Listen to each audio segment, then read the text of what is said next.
maly tsapako ny amaivanao rehefa nizara taminao nefa reko mbola marary tiako sitranao zao de zao nefa tsy zaingamba no ilaiko voaiko ny foko na de kely aza ny aiko ikiry ao atoky o baikoiko ny saiko mba hisy hira tsara indray iarako mihira minireo miady toay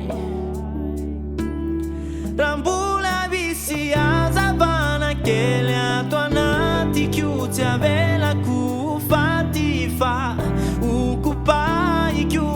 ataoko hira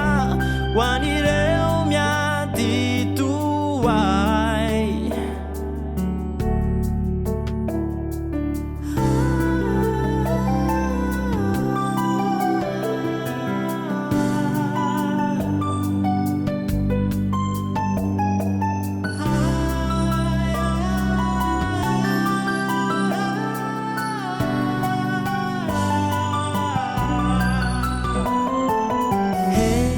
tindray ao androa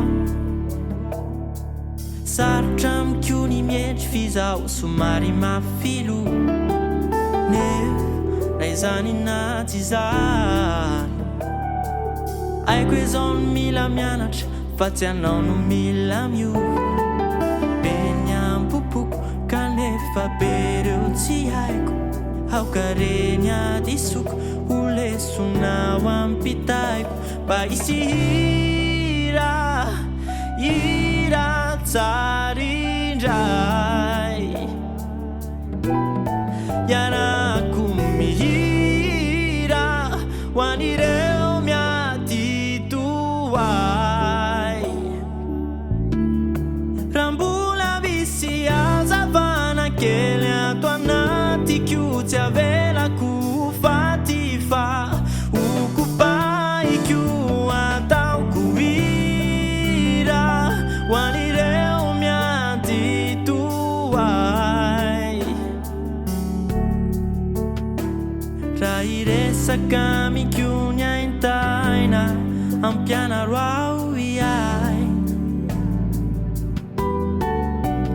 aoka ny fanginana mpianatray alala ay aoka ny fahelam-potona mpianatray aharitra fona fona aok'izay rehetra very ampianatray fa ny ainy fananako de ianao irery reo sentontoloko no anome hiro iraiko misaotra manaiko antsoko na ovinao ilaiko fa misy